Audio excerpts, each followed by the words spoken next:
It was supposed to be just another slow Thursday night at Burger Haven. Greasy counters half-wiped, the smell of fryer oil clinging to the walls, and pop music playing faintly over crackling speakers. Behind the register stood Marcus, 28 years old, apron-stained, eyes slightly sunken from a triple shift that had started before the sun came up. He wasn't miserable, just tired in the kind of way that seeps into your bones and makes time feel like an old rubber band stretched too thin. Each beep of the register was a metronome to his monotony. He'd stopped hoping for surprises a long time ago. Outside, the sky had been threatening rain all day, the kind of gray that made headlights smear across the windshield like watercolor. Most customers were drive-through regulars, faces he barely saw, voices that ordered on autopilot. Nothing stood out, nothing made a dent, until a black Model X pulled into the parking lot. Not the drive-through, the lot. And not just any Model X, matte black, the kind that whispered money even when it wasn't trying. Marcus didn't look up right away. He was wiping down a tray with the kind of deliberate slowness reserved for people trying not to fall apart. Then he saw the door open. A man stepped out, tall, lean, dressed in a gray hoodie and worn jeans. The kind of ordinary that felt suspiciously intentional. And yet, under the hoodie's shadow, Marcus recognized the face from 1,000 headlines and viral clips. Elon freaking Musk. Marcus muttered under his breath, frozen mid-wipe. It was him. In a fast food joint in the middle of a nowhere town off Route 56, casually walking up to the counter like it was just another day. No entourage, no cameras, just a man with his hands in his pockets and a gaze that seemed both deeply focused and a million miles away. Marcus blinked hard, then chuckled to himself. "You gotta be kidding me." "Evening," Elon said, eyes scanning the overhead menu like he hadn't memorized every item already. "What do you recommend that won't make me hate myself tomorrow?" Marcus, still stunned, fumbled for words. The grilled chicken sandwich is all right. If you get it without the sauce, it's technically under 500 calories. Elon smiled, the kind of half-smile that looked like it hadn't been used in a while. "Good to know, but I think I'll go classic tonight. Double cheeseburger, medium fries, and a vanilla shake. Why not?" As Marcus punched in the order, his mind was racing. What was Elon Musk doing here? Alone? Was it a prank? One of those viral social experiments? But there were no hidden cameras, no influencer energy, no winks or setups. Just a man who looked oddly, like he needed to be there. "That'll be," Marcus started, but something stopped him. Maybe it was the way Elon leaned slightly on the counter like he'd had a long day, or the way his eyes lingered on the tray of leftover fries like they were more than just food. Whatever it was, Marcus found himself doing something completely against protocol. "You know what? Fries are on the house," he said, sliding the tray forward. "I figure you probably bought the potato farm anyway." Elon paused, then looked up at Marcus, really looked. Not the kind of polite glance rich people give to service workers, but something deeper, more curious. "That's kind of you," he said quietly. "Thank you." Marcus nodded, tried to play it off. No big deal. But it was, because in that tiny gesture, offering a free side of fries to the world's richest man, something shifted. Something neither of them could fully name. Yet, and it was only the beginning. Marcus watched Elon carry the tray to a booth near the window, one of the few that hadn't been ripped or graffitied over the years. He sat down slowly, the sunlight catching in his hair, as he looked out at the parking lot, lost in thought. The man who'd spoken to the world about colonizing Mars now seemed more interested in a half-melted vanilla shake. It was surreal. Back behind the counter, Marcus didn't move for a moment. A soft, low hum came from the fryers, but everything else felt still, like the world had paused for just a second. He glanced toward the drive-through monitor, then back at Elon. No entourage, no press, no fans storming in. Just a quiet presence that seemed out of place, but in some strange way, belonged exactly where it was. "Yo, Marcus," called Angie from the kitchen. She was the evening cook, 50-something, sharp-tongued and always watching. "You good?" Marcus turned and nodded. "Yeah, just yeah." She peeked around the swinging door, spotted Elon, and raised a brow. "Ain't that the rocket guy?" Marcus shrugged. "Guess even rocket guys get hungry." He tried to go back to cleaning, but his mind was elsewhere. What was Elon doing there? Did something happen? Was he okay? It wasn't just curiosity, it was the subtle empathy Marcus had built over years of seeing people at their lowest during graveyard shifts and lonely holidays. You learn how to read people when you work under fluorescent lights long enough. Then, after several minutes, Elon stood. He walked back up to the counter with the tray, his burger half-eaten, the fries untouched. Marcus braced himself. "Everything all right?" Elon placed the tray down, paused, then said quietly, "Yeah, it was good. Just didn't really come for the food." Marcus furrowed his brow. "No." There was a long silence before Elon spoke again. "Ever have a day where everything feels loud but you can't hear anything that matters?" he asked. Marcus blinked. "Honestly, that's most days." Elon let out a soft chuckle, almost inaudible. "I figured I'd drive until the road got quiet enough for me to think. This place looked quiet." "It is," Marcus said, "usually in a lonely kind of way." Their eyes met again. Something raw passed between them.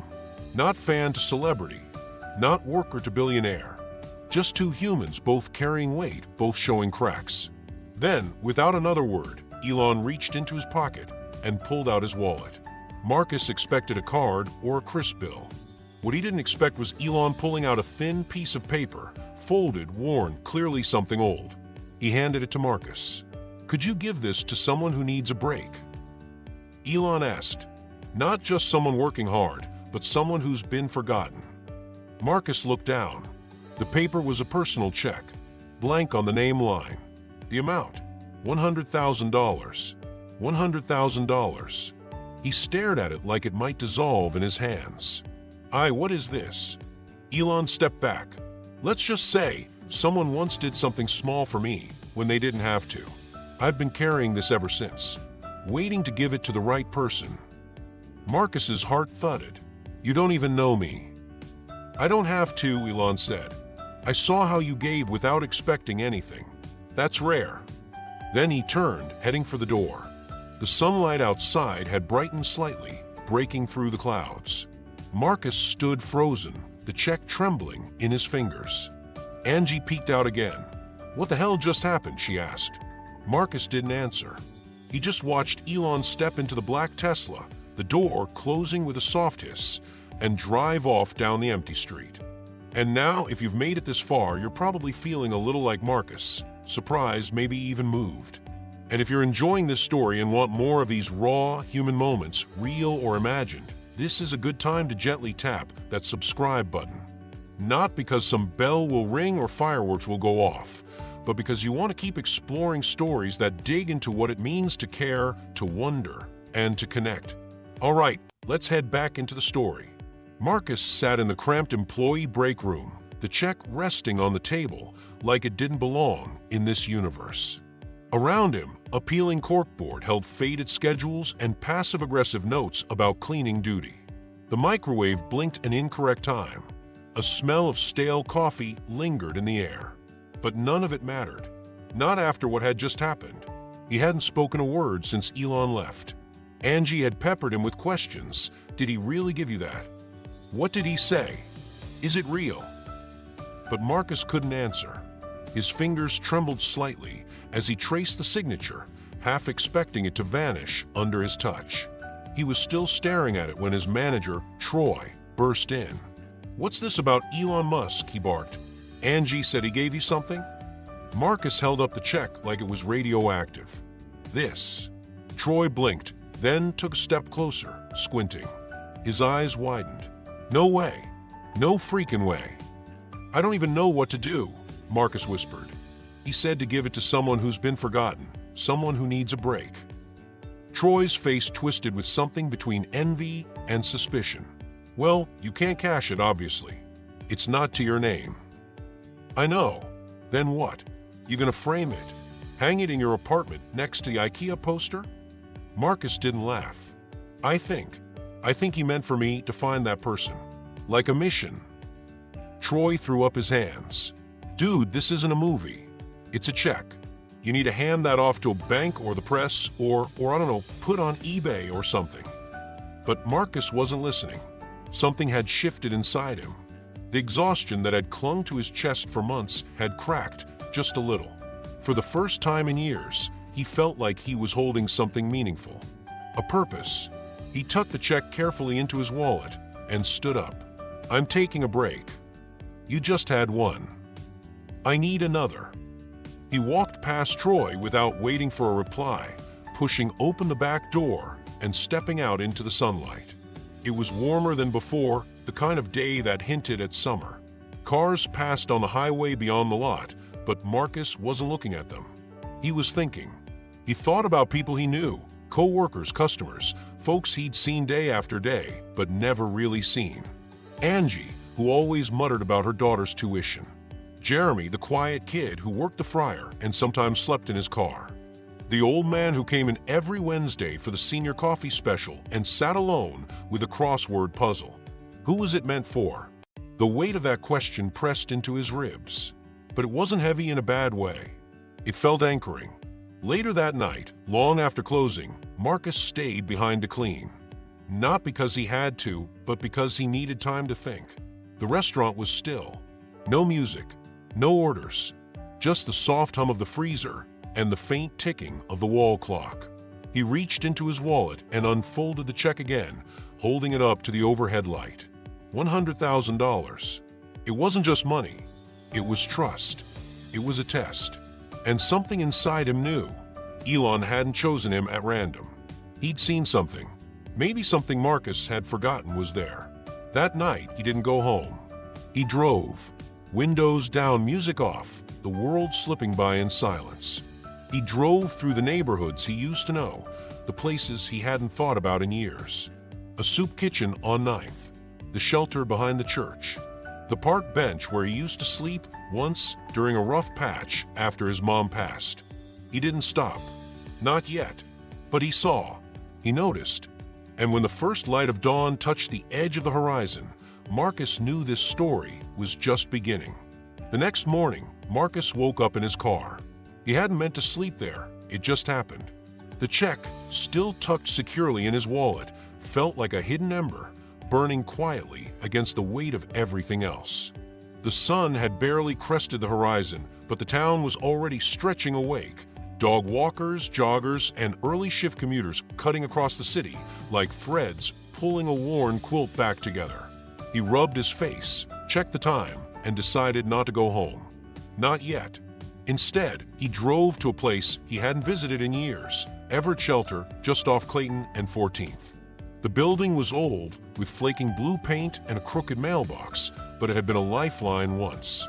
After his mom passed, and before he found the job at Burger Haven, Marcus had spent 3 weeks sleeping on one of their cots, surviving on donated sandwiches and the kindness of strangers who had nothing to prove. He stepped inside cautiously. The scent was familiar, cleaning products mixed with something warmer, maybe oatmeal or coffee. A woman with graying hair and a sunflower tattoo on her forearm looked up from the front desk. "Can I help you?" she asked, friendly but guarded. "I used to stay here."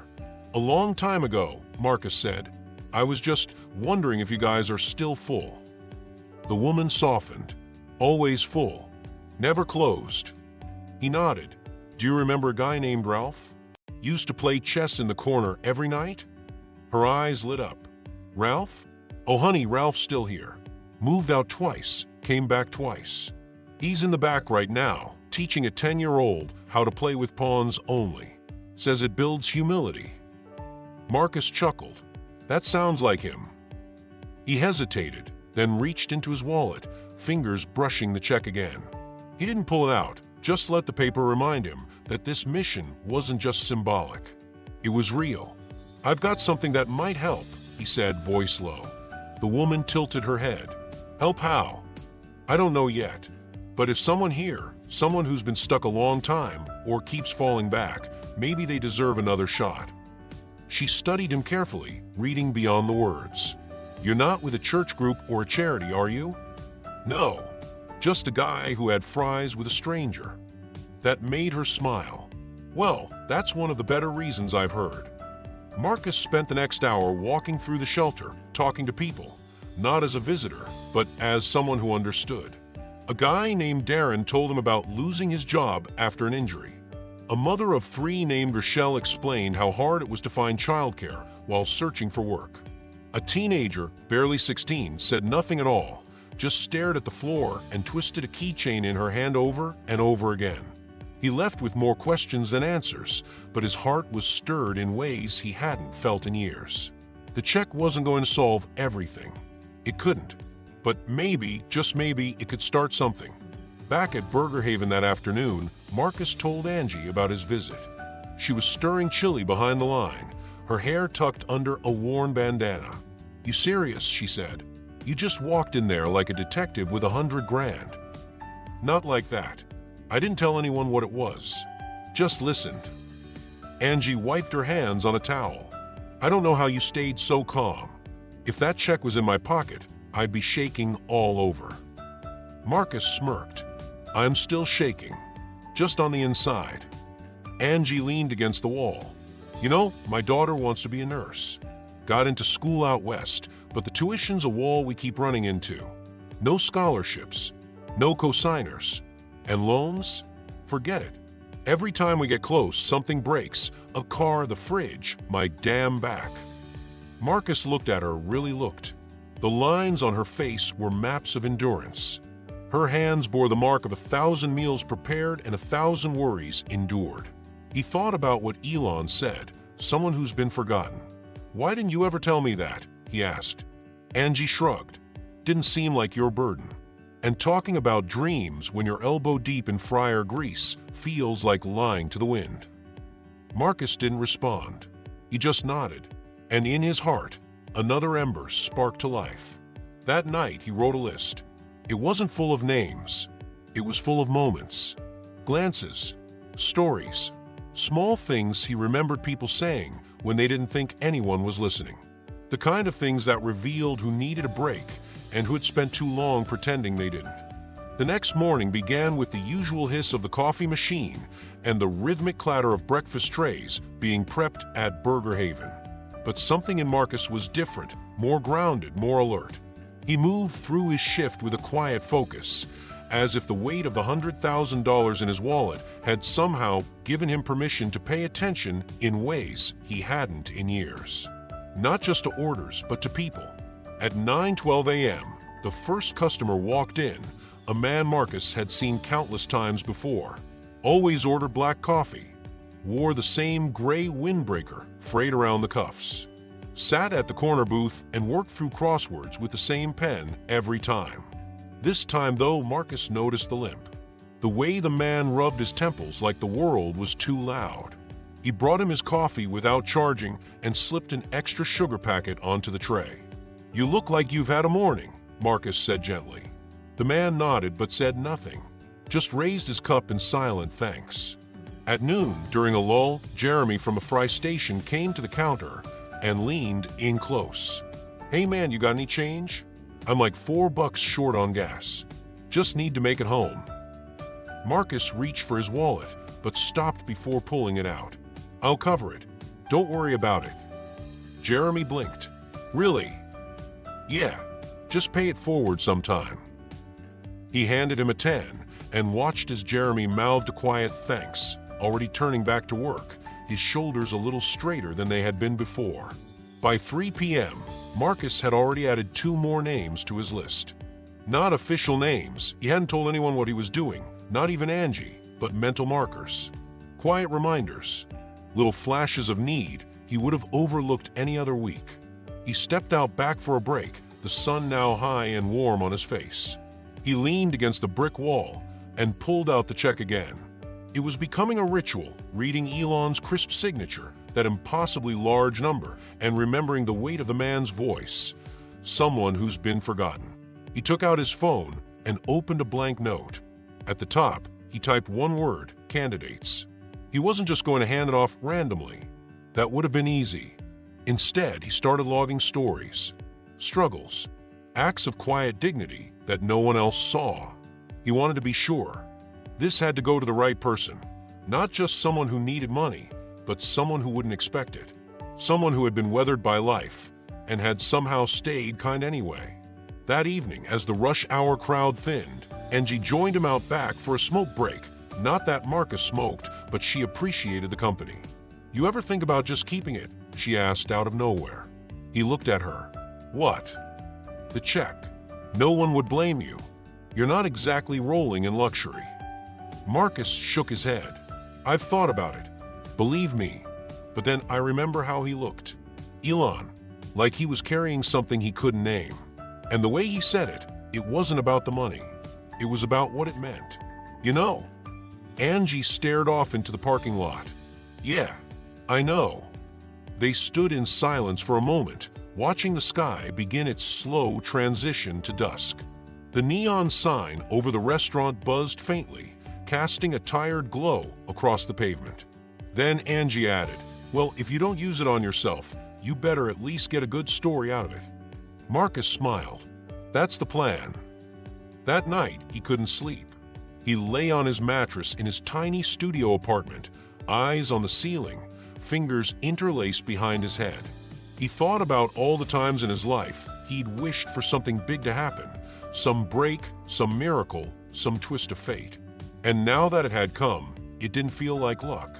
It felt like responsibility. And yet, it also felt like the first chapter of something better, something real. Marcus arrived early the next day, an unusual move considering his reputation for cutting it close. The morning air still held a hint of dew, and the sun was casting thin gold across the parking lot. Everything looked ordinary, but inside him, nothing was. He couldn't stop thinking about the list, the quiet moments he had observed, and the deepening ache to get this right. The check wasn't just sitting in his wallet anymore. It was beating like a second heart.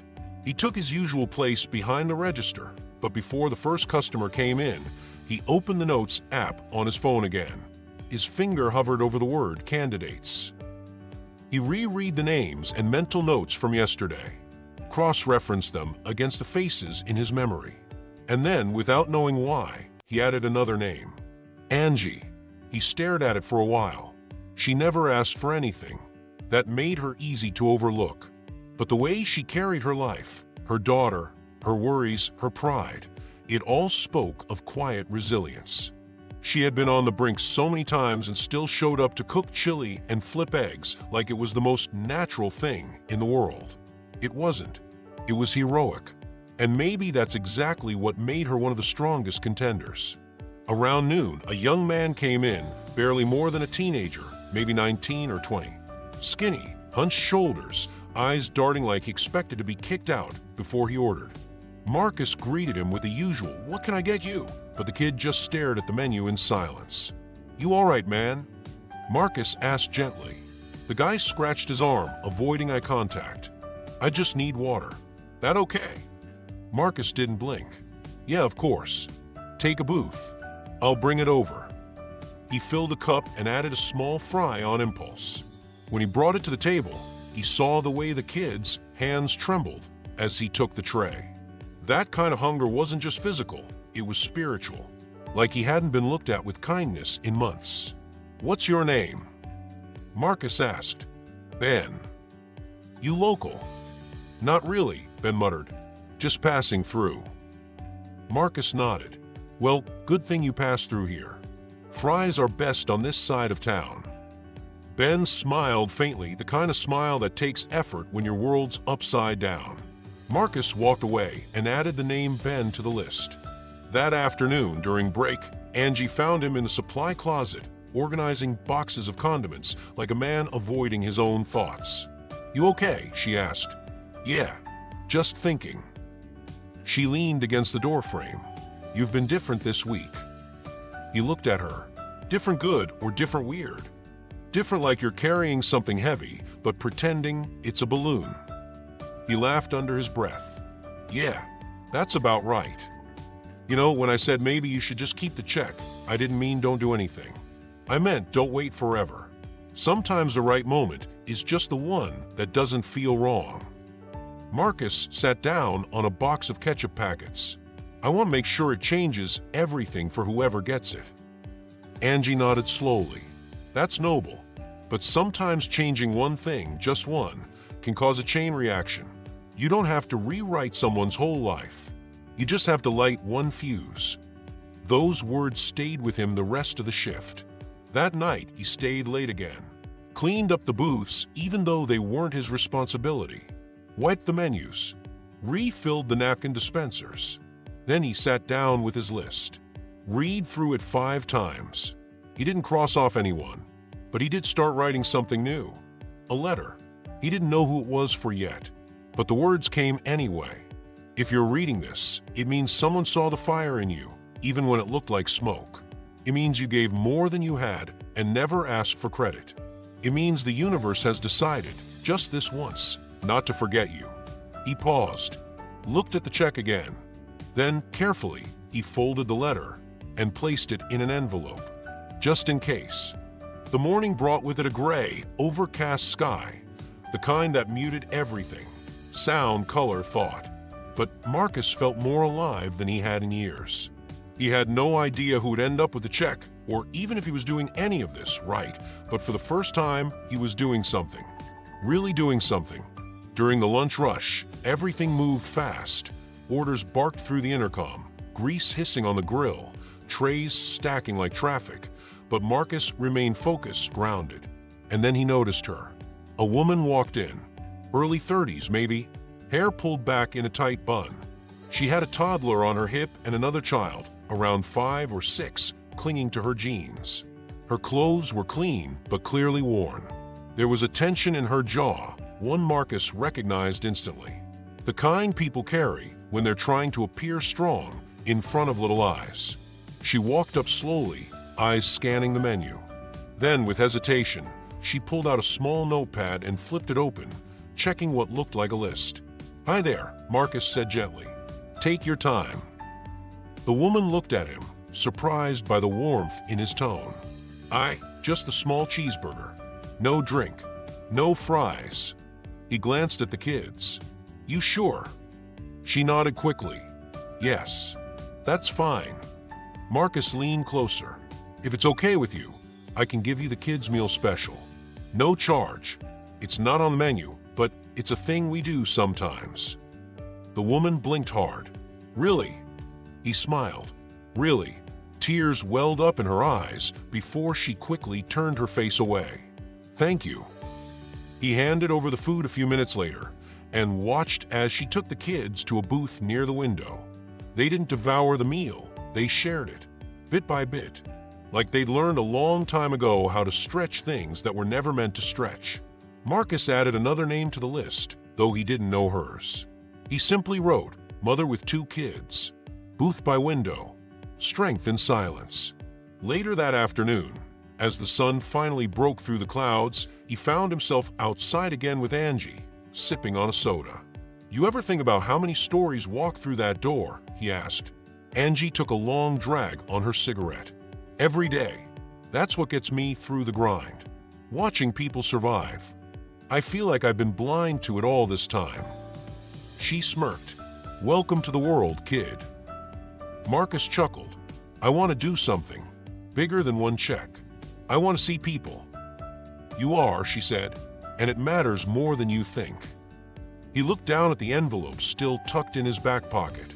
The letter inside was growing more personal by the day. It no longer felt like it was from Elon Musk. It felt like it was from Marcus himself. A torch being passed. A hand reaching out. That evening, the restaurant quieted again, and Marcus did something unexpected. He walked over to the booth where the mother had sat earlier, wiped it down slowly, and then slid into the seat across from where her toddler had once bounced with glee. He closed his eyes, and he prayed. Not loudly, not to any specific God, but with everything he had, he whispered into the silence. "Let me find them. Let me change someone's life. Just one. Let me get this right." The next day, something shifted in the air. It wasn't anything visible or loud, just a kind of quiet electricity, like the feeling before a summer storm. Marcus arrived early again, something that had officially turned from anomaly to habit. He took his time preparing the front counter, arranging napkins with more care than usual, checking the coffee machine, wiping down the menus. He moved like someone who knew his day had meaning. Around 10:30, the man with the crossword came in again. Gray windbreaker, slow step, same pen tucked into the breast pocket. Marcus had learned by now that his name was Carl. Carl never spoke more than 10 words unless it was about puzzles or weather patterns, and even then, he did so like a hurt to break the silence. But today, Marcus brought him a refill without being asked. Sat across from him for a minute. You ever regret not saying something when you had the chance? Marcus asked suddenly. Carl blinked, lowered his pen, and looked at him. Every day since 1982. The answer came so quickly, so flat, Marcus wasn't sure if it was a joke. Carl sipped his coffee and added, her name was Lena. We met on a ferry. Marcus wanted to ask more, but Carl had already gone back to his puzzle. He returned to the counter with the sense that there were oceans inside every person he met, and most of them went unexplored. He added Carl to the list, then immediately underlined it. Something about the man haunted him now. After lunch, Marcus stepped outside for a break. The sunlight had turned crisp and clear, burning off the earlier haze. Across the lot, Angie sat on the curb, smoking quietly. He walked over, plopped down beside her, elbows on his knees.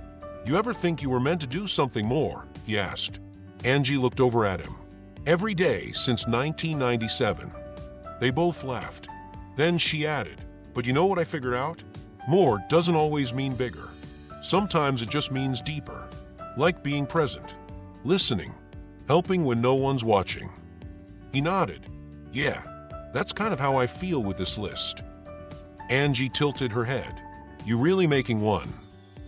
Yep. Who's on it? He hesitated. You, Carl, a mother I don't know, a kid named Ben, Jeremy, a few others. Angie whistled. That's quite the collection of hearts. I haven't decided yet who to give it to. Angie crushed her cigarette under her shoe. Then maybe you haven't met them yet. Those words landed in Marcus's chest like a soft thud. That evening, just as the sun dipped low and the shadows stretched long across the kitchen tiles, Marcus returned to the letter. It had been folded and unfolded so many times, the crease in the paper had started to tear. He didn't add to it, not this time. Instead, he pulled out a new slip of paper and wrote 5 questions. Has this person ever put others first, even when it cost them something? Have they kept showing up, even when life made it hard? Do they carry kindness like it's a natural extension of their breath? Are they trying, not perfectly but earnestly? Will this change their life in a way that will ripple outward? He stared at the questions, then placed the paper on top of the list. The check still sat untouched in its envelope. But for the first time, Marcus felt like it was waiting on him, not the other way around. That night, Marcus dreamed in pieces. He saw hands, weathered, trembling, strong, passing a check across counters and doorways. He heard voices he hadn't yet met, whispering stories of survival into empty spaces. He saw Elon's face again, that quiet sadness in his eyes when he said, I didn't really come for the food. And then Marcus saw himself, standing on a street corner, holding the letter in one hand and the check in the other, unsure which way to turn. When he woke up, the weight of it hadn't lifted, but it had changed shape. He walked to work that morning instead of driving. The cold air helped him think. His shoes tapped a steady rhythm against the sidewalk, and he passed the corners of town that once felt invisible to him. Now they pulsed with stories. He saw a man in a wheelchair moving uphill with one good arm. A girl tying her younger brother's shoes with care no adult had offered them. A janitor unlocking a school's side door with a key ring so large it looked like armor. He wanted to help them all, but that's not how this worked. He had one chance, one person, one life. Back at Burger Haven, things moved normally on the surface. Orders came in, fries sizzled, customers smiled and passed. But to Marcus, every face held a new possibility, a question waiting to be asked. Is it you? Then around midday, Angie motioned to him from the back. Got a guy here looking for part-time work, she said, nodding toward the break room.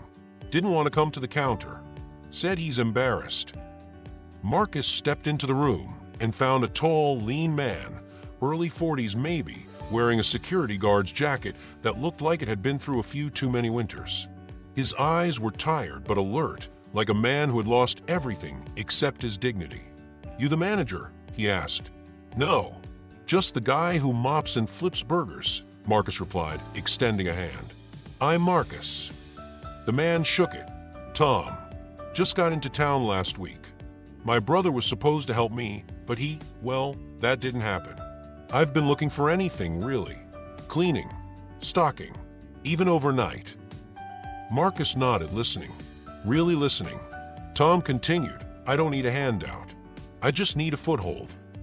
That phrase, a foothold, stuck in Marcus's chest like a match waiting to spark. "I'll talk to Troy," Marcus said. "He usually handles hiring, but I'll put in a word." Tom looked down. "Thanks. I appreciate that." Marcus scribbled Tom, looking for a foothold on a napkin, and folded it into his pocket. His list was no longer just mental. It was becoming something tangible, real. It had started to live outside of him. Later that evening, as the restaurant dimmed into the orange haze of sunset, Marcus stayed behind again. He wiped down counters, straightened trays, and when no one was looking, he pulled out the envelope again. He sat in a booth and read the letter, then reread it. Then read it once more. His pen hovered, then added one final line at the bottom. "You might not know it yet, but your life is about to turn." Then he slid it back into the envelope, sealed it carefully, and placed it inside a small box along with the check. He closed the lid slowly, reverently. He still didn't know who, but he knew the moment was getting close. Marcus had always believed that when something important was about to happen, the world would give you a sign. A thunderclap, a lucky penny, a feeling in your chest like someone had struck a chord that hummed through your bones. But what he felt that morning was quieter than all of that. It was calm, like the surface of a lake right before the wind changes. He showed up early again, earlier than ever. The sun hadn't even cleared the roof lines when he unlocked the front door of Burger Haven and stepped inside. It smelled like yesterday, and every day before it, stale fryer oil, cardboard boxes, the faint ghost of mop water, but felt like something was different. He went through the motions, started the coffee, stocked the napkins, checked the schedule, but his mind wasn't on the tasks. It was on the box tucked beneath his bed at home. The envelope, the check, the letter. Today, he was going to give it away. But to who? That question had haunted him every night. He had the list, sure.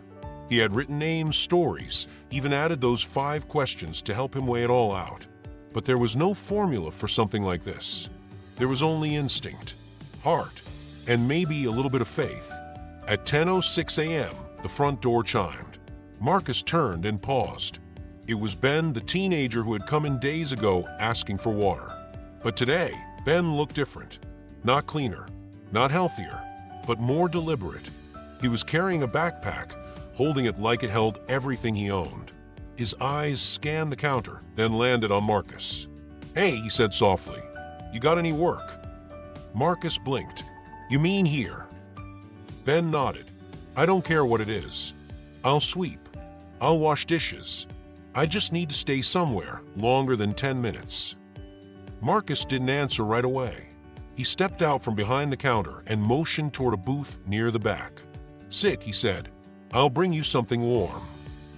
Ben hesitated, then walked over and slid into the seat, curling into the corner like someone trying to disappear. Marcus brought him a breakfast sandwich, an orange juice, and one of Angie's leftover biscuits. Then he sat down across from him. "I don't do the hiring," he said honestly, "but I can talk to someone." Ben nodded, eyes cast down. "Thanks." Marcus watched him for a moment, then reached into his pocket. He didn't pull out the check, just a napkin. He scribbled a number on it. "That's mine," he said. "If you ever need a place to land for a night, I'll figure something out." Ben's hand shook as he took the napkin. "Why are you being nice to me?"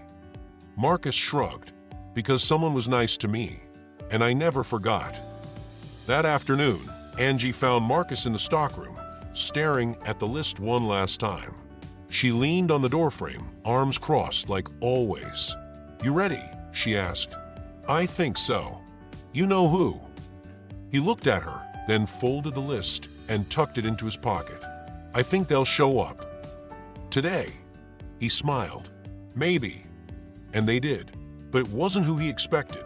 Just before closing, as the sun threw orange light through the front windows, Carl walked in again. Same windbreaker, same pen, but this time he didn't go straight to his booth. He walked up to the counter and looked Marcus in the eyes.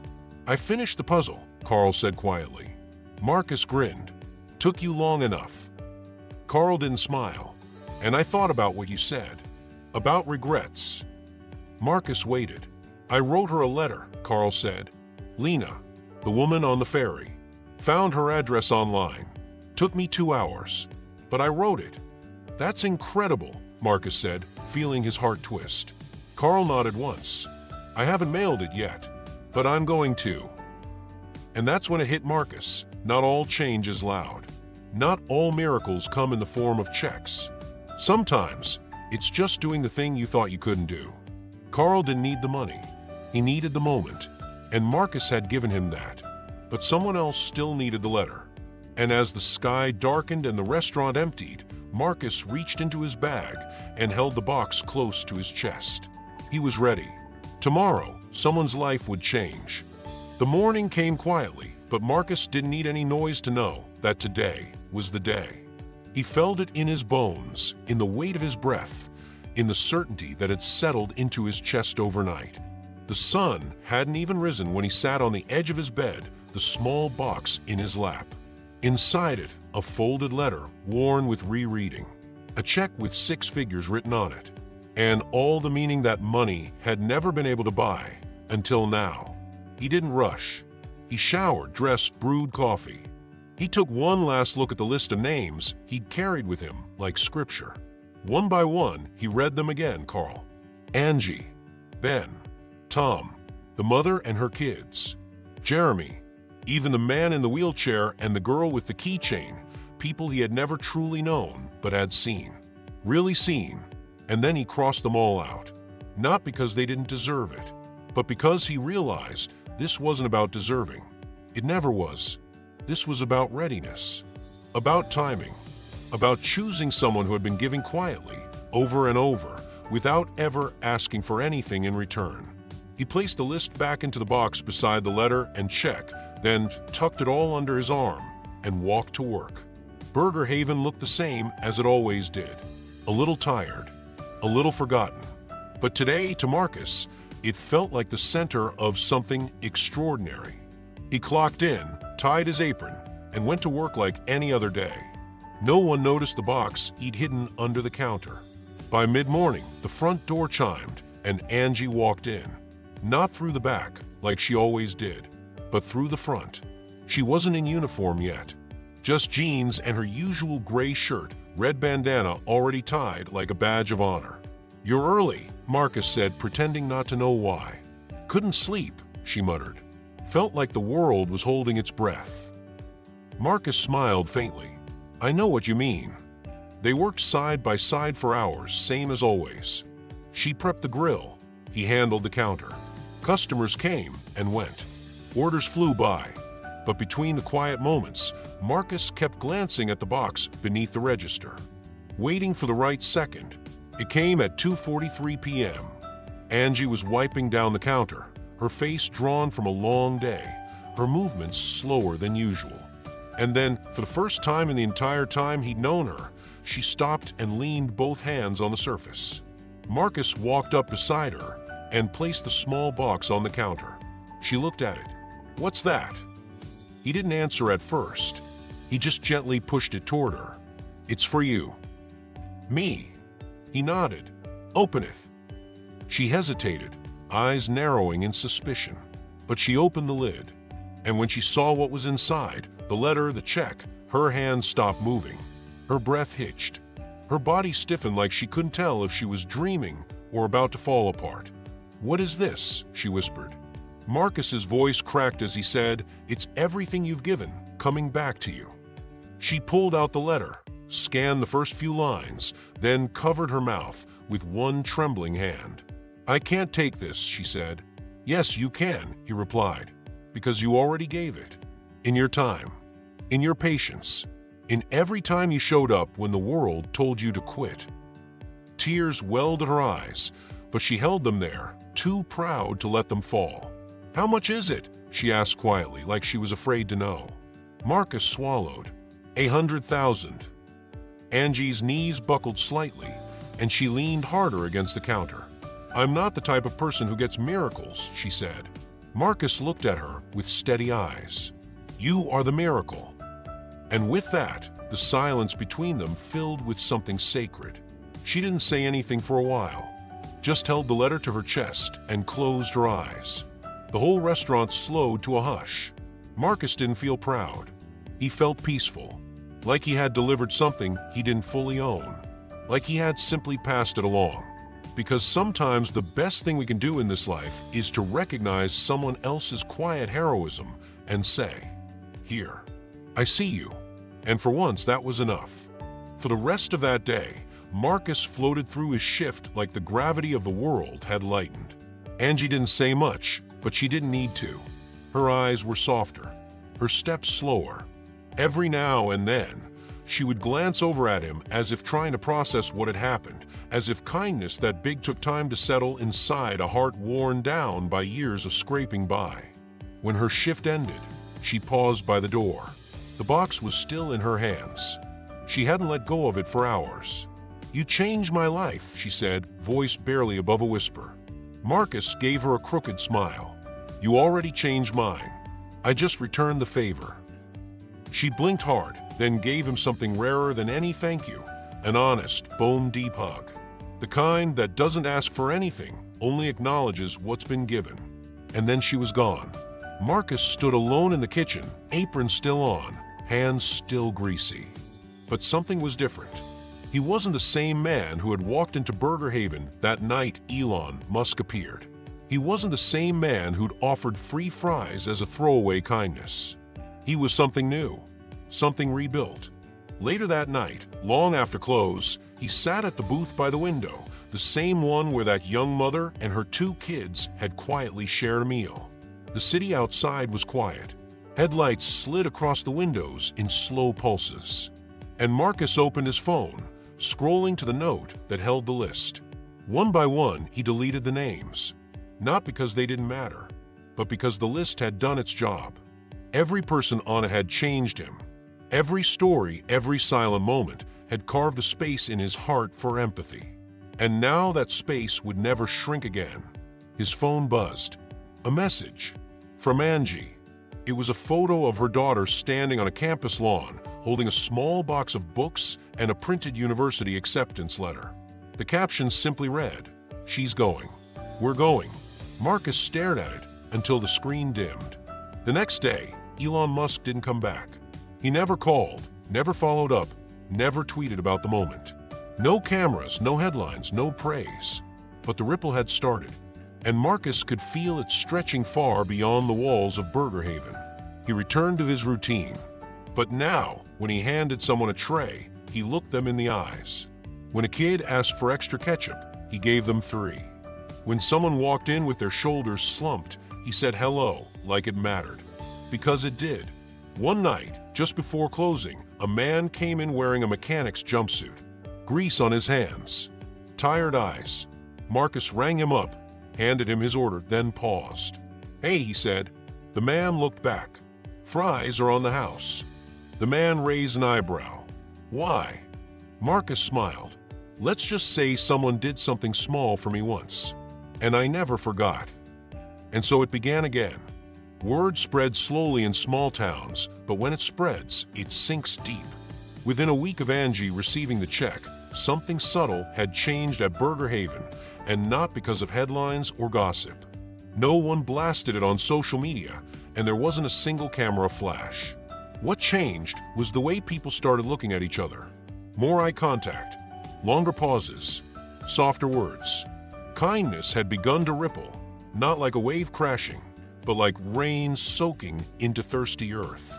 Angie kept showing up to work like always, but now, Her movements had a different rhythm. She walked with a purpose that wasn't about the grind. It was about gratitude and hope. One day, she brought in a flyer for a scholarship foundation her daughter wanted to start, something to help students like her who had ambition but no net. She taped it to the bulletin board next to the shift schedule. No one said a word, but every employee who passed it read it. Twice. One afternoon, Marcus stepped out back to take a break, only to find Ben sitting on a milk crate beside the dumpster, legs tucked in, sipping from a soda cup. "You doing okay?" Marcus asked, easing down beside him. Ben nodded. "I think so." "You still got that napkin?" Ben patted his hoodie pocket. "It's my emergency plan." They both laughed softly. Marcus looked at him. "Ever think about sticking around?" Ben hesitated. "Honestly? Yeah. This place. I don't know. It feels real."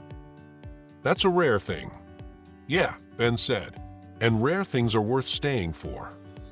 That evening, as the sky turned orange and the first streetlights flickered on, Marcus closed up shop alone. Angie had left early to help her daughter move into the campus dorms. Tom had taken the late shift off to attend a community job fair. Ben had offered to clean the booths without being asked. And Marcus stood at the counter, watching his reflection in the stainless steel surface. He looked older, maybe, not in a tired way, but in a way that said, "I've seen things now." He pulled out his phone and opened the last photo Angie had sent him, her daughter beaming in front of a university building, holding a handmade sign that read, "Thank you, Elon." Marcus smiled, then flipped through his camera roll to another photo, one he'd secretly snapped the night Elon had come in. It was blurry through the restaurant window, showing Elon in that gray hoodie, walking back to his car with a milkshake in hand and a 1,000-yard stare. He never told anyone he had the photo. He never planned to post it. It wasn't for clout. It was proof.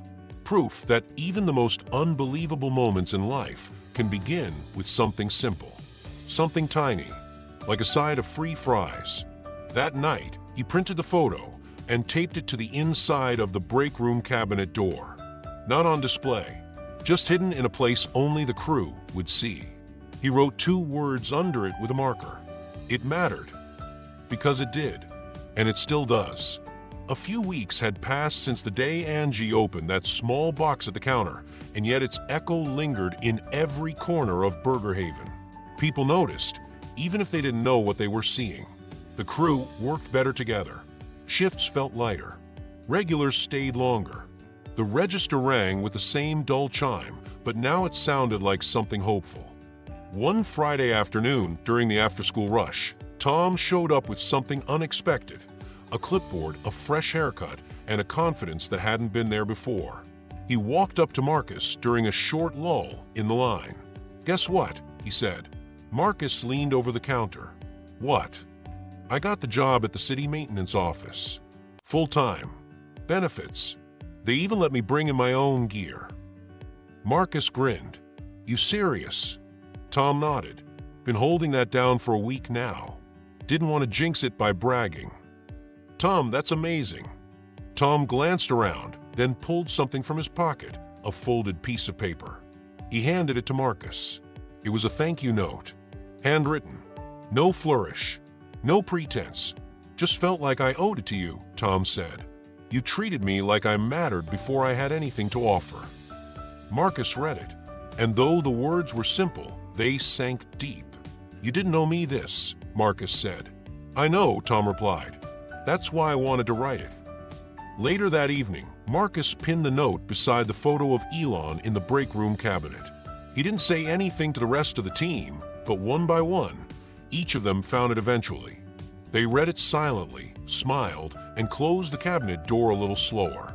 That night, as the restaurant quieted into the low hum of post-dinner calm, Marcus was cleaning tables when a teenager walked in, someone he'd never seen before. Hoodie up, face shadowed, carrying a guitar case duct-taped at the handle.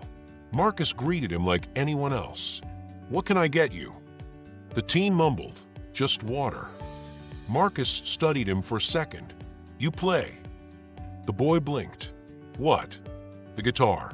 "You play?" The kid shrugged. "Yeah, a little." Marcus nodded toward the empty booths. You want to sit and play? You don't have to buy anything. Sometimes this place needs new sound. The boy stared at him, unsure if it was a joke. Then slowly, he walked over to a booth and set the guitar case down. A minute later, strings hummed through the air. Soft, tentative, then stronger, clearer. Customers paused mid-bite.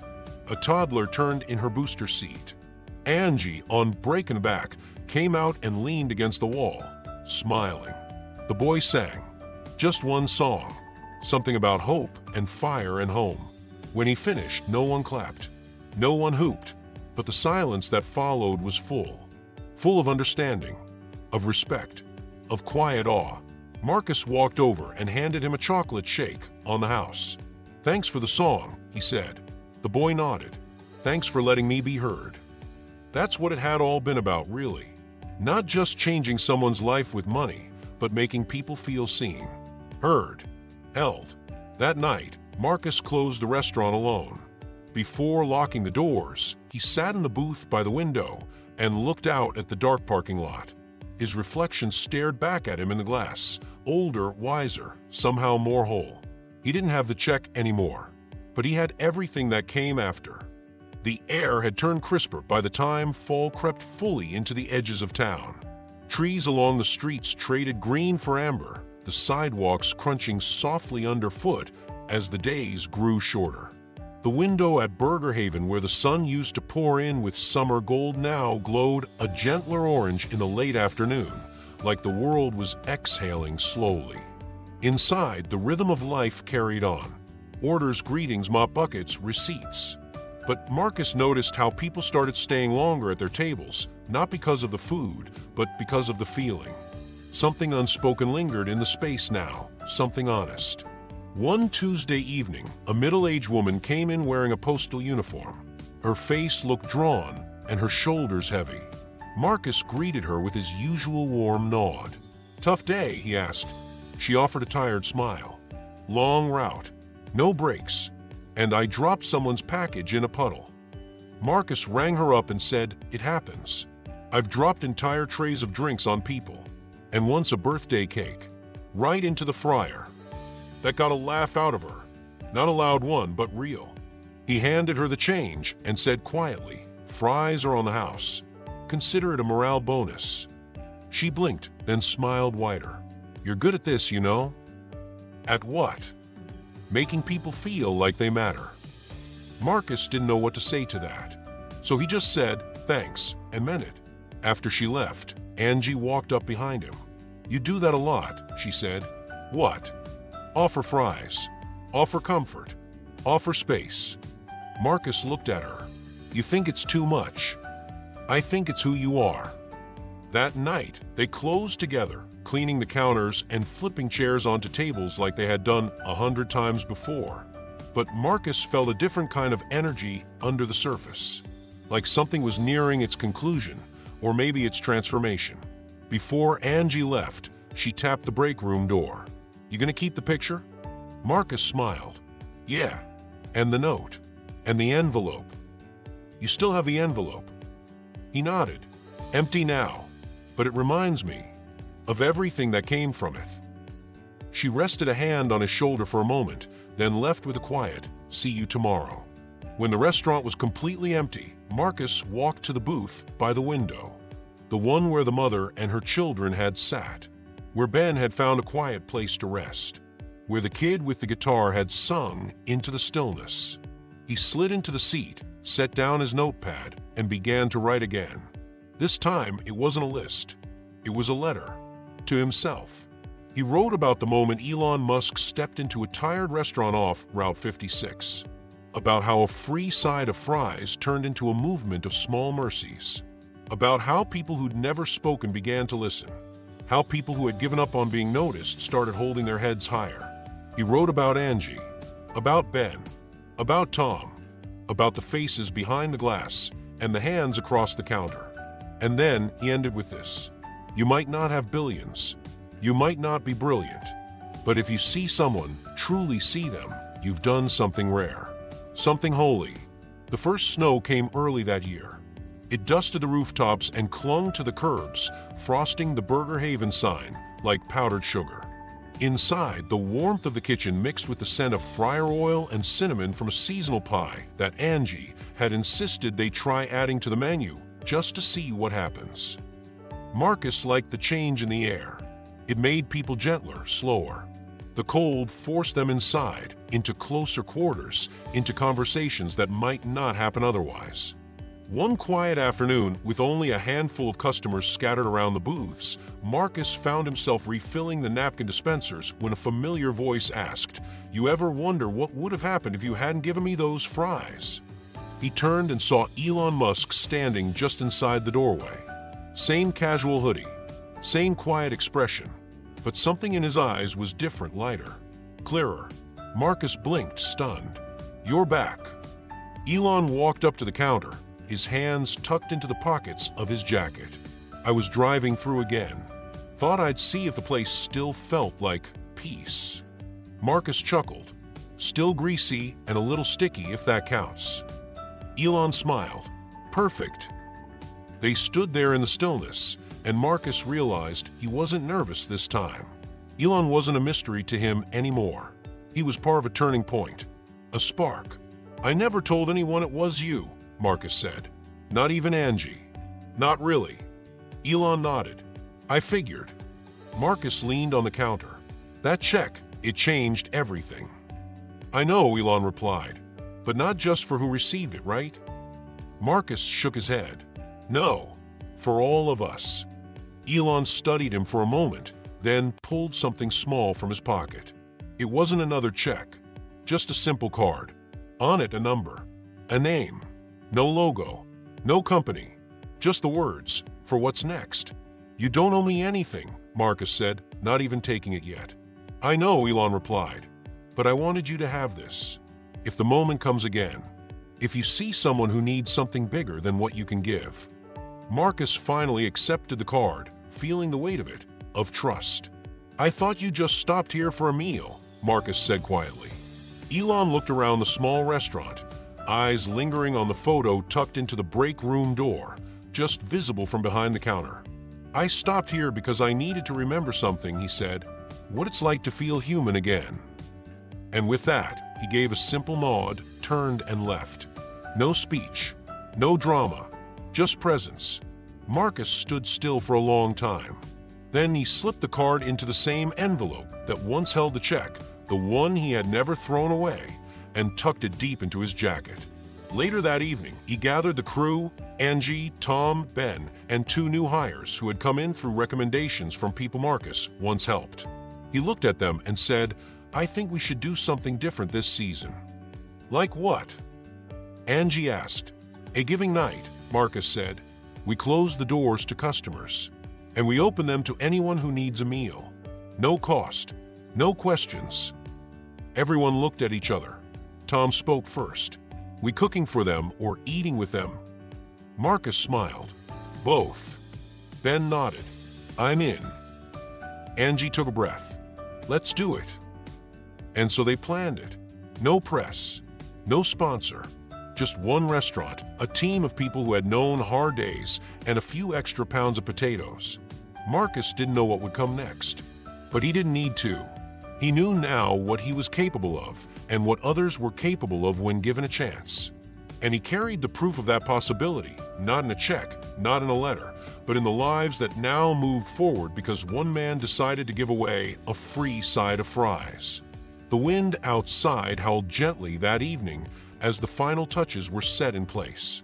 Marcus stood just inside the front door of Burger Haven. The lights dimmed slightly, the fryers off for once. But the place had never looked warmer. Every booth had a handwritten note on the table. "Tonight, everything is free." No questions, just kindness. Angie had baked cinnamon pies in foil trays and placed them in rows on the front counter. Ben arranged paper cups and napkins with a precision that made Marcus smile. Tom brought in space heaters from a maintenance yard in case anyone needed to warm up before heading back into the cold. The giving night had begun. The first guest was a young woman with a baby stroller. Then came an elderly man in a veteran's cap. Then two teenagers who looked like they hadn't had a meal that didn't come from a vending machine in weeks. No one asked for proof of need. No one was turned away. People sat down slowly at first, unsure if it was real. But as the smell of food filled the air and the volunteers brought out warm trays and gentle words, the tension melted. The air turned into something sacred, something human. Marcus moved among the tables, refilling drinks and listening more than speaking. He heard snippets of stories of lost jobs, fractured homes, second chances, and dreams barely kept alive. And he saw smiles. Real ones, the kind that cracked through months of silence. At one point, Angie sat with a mother and her son, sharing pie and laughter. Ben taught a kid how to fold a paper napkin into a swan. Tom sat with an older man and talked about fishing for almost half an hour, both of them pretending the coffee was better than it really was. Marcus returned to the counter, just watching, taking it all in. And then, just as he turned to grab more plates, he saw something that stopped him. A folded note, tucked into the tip jar. No money inside, just handwriting on a torn napkin. "Thank you for reminding me I'm still worth something." He picked it up and held it for a long time. That night, after the last guest had gone and the crew gathered in the back with aching feet and full hearts, Marcus stood with them and raised his cup of flat cola. To a night that reminded us why we do this. Angie raised hers. To fries that changed lives. They all laughed, clinked cups, and drank. Before leaving, Ben handed Marcus a folded paper. For the cabinet. It was a drawing, crude, done in pen, but unmistakable. A sketch of the restaurant window with light pouring out, a group of people inside, and a small handwritten phrase below. "This is what hope looks like." Marcus didn't say anything. He just smiled and nodded, already knowing exactly where he would put it. As the snow thickened outside and the last light was turned off, he stepped out into the cold, zipped up his jacket, and took a long breath of the frozen air. He remembered Elon's card. It was still in his wallet. He didn't know when the next moment would come.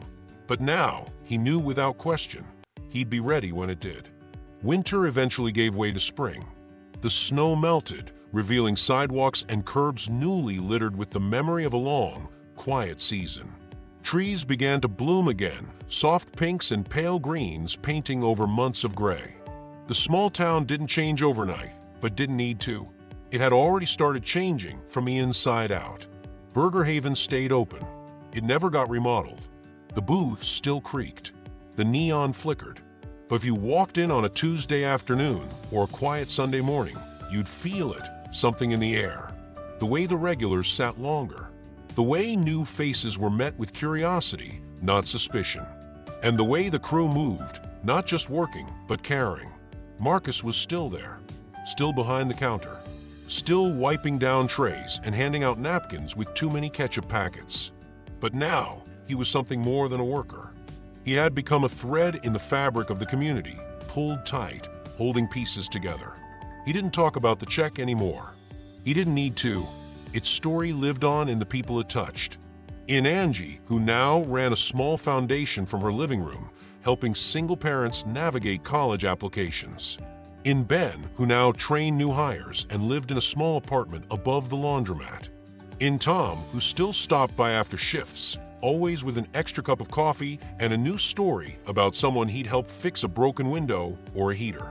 And on the anniversary of that night, the night Elon Musk walked into a fast food restaurant and left behind a moment disguised as a meal, Marcus found himself sitting in the booth by the window again.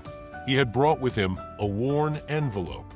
Inside, the original letter, Elon's business card, the napkin with the note from giving night, and Ben's sketch of the glowing restaurant window. He laid them on the table one by one, a private altar of gratitude. A little boy with wide eyes walked past and stopped. He stared at the drawing of the restaurant. "Is that this place?" Marcus smiled. "Yeah, it is." The boy looked closer. "Why is it glowing?" Marcus thought for a moment. Because someone believed it could. The boy nodded solemnly, then skipped back to his table, where his grandmother waited with a burger and fries. Marcus stared at the items before him, then slowly slid them back into the envelope. He didn't need to display them. He just needed to remember. And as he stood up to return to the counter, the front door opened. A young man walked in, maybe 18, worn jacket, shoulders tight, eyes cautious. The way Marcus once looked, the way so many had looked. He stepped forward and said, "Hey, I heard you guys help people here." Marcus looked at him with warmth and calm.